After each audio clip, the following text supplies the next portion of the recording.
I love that screen.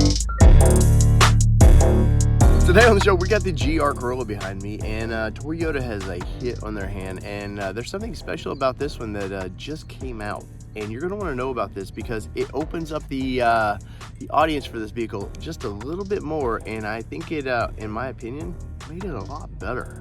First off, the looks of this vehicle as we walk around this thing, it just looks amazing. I love this red color, and I'll put it up on the screen what this all is, but powerful, bold. I love the big swooping holes there. I mean, this thing is a 3-cylinder turbo, so it needs a lot of cooling area. Plus, you got you can track this thing, so it's going to need a lot of air into the brakes, which, you know, look at that GR. Look at these little brakes there. They look to be it looks to be a 2-piston, if I can tell. And very, very nice. I do like look at the slotted rotors on it, so that's actually really nice. And I've gotten into this thing. It will get up and go. I'm very, very impressed with this. 300 horsepower in the size of this thing. That's 100 per cylinder. That's right, 100 per cylinder this thing, because it is a 3-cylinder. But overall, the design of this thing, I love it. I've always thought the Corolla looked good. I really did. I like the way the Corolla looks. I love these headlights. Fun. You know, we got the sporty wheels over on the side. Toyota's real good about branding. You can see there, GR. It just, I love the Gazoo racing thing. I think it was very smart. And overall, this car looks wicked. Now, let me show you in the rear. She's dirty because I've been rallying this thing all through Texas.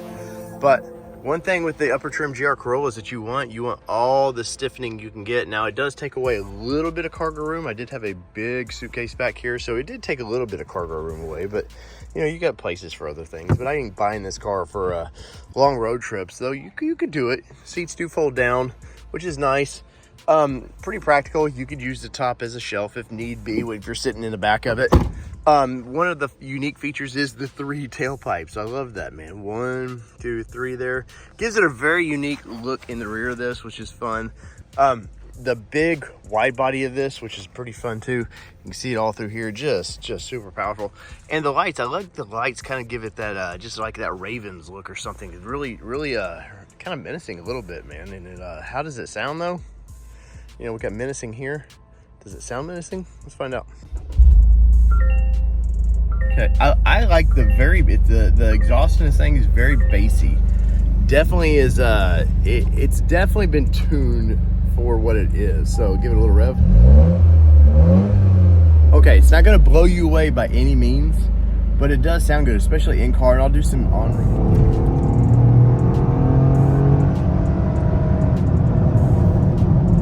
Which isn't bad. Now driving this, it's definitely sports tuned, so you definitely, in the roads of Texas, I mean, some of the back roads are pretty beat up. You definitely, it bounces around a little bit. It is a sport tuned car, but that doesn't bother me, especially at the price point of what this thing is.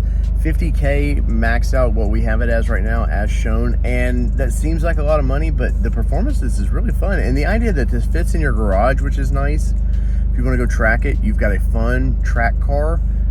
Is it going to blow all the vets and stuff away? Probably not, but I don't care, man. It's about, when I go get a car like this for a track, it's about me and the track and just having fun and learning to be a better driver. It's not about who has the quickest 0 to 60 times or anything like that. And I think that's where this car really wins out. Now, let's look at the interior. The screen's pretty helpful. You can customize this a little bit. I do like that when you're in it, you'll see where your power is going to, especially at track. That would be very, very important.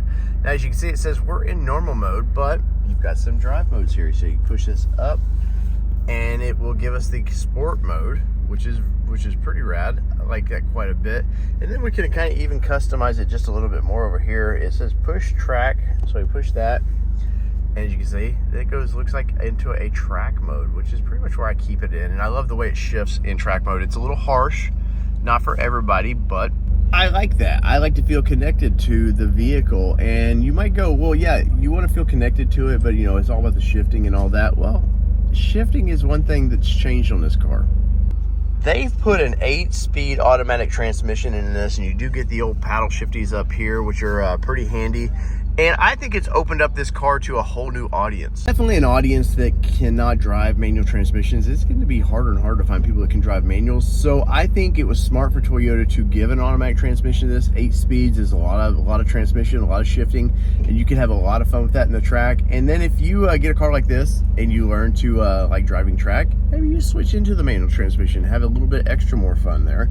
I'm all game for that, but I'm never going to beat up a manufacturer going to automatics in this because, you know, Kelly can drive manual transmissions, but if she doesn't do it, she gets out of the sync of how to drive them, and it takes her a little bit, and then, you know, potentially ruin a clutch. Where with something like this, the old shifter, the old automatic shifter, I think it's a win for Toyota, and I think it really does open this car up to a larger audience. So if you've always been hesitant to want something sporty and fun, this is the way to do it. You get the automatic, you still have all the fun, you got a nice car here, very, very trackable car, and then, you know, down the road, maybe you switch.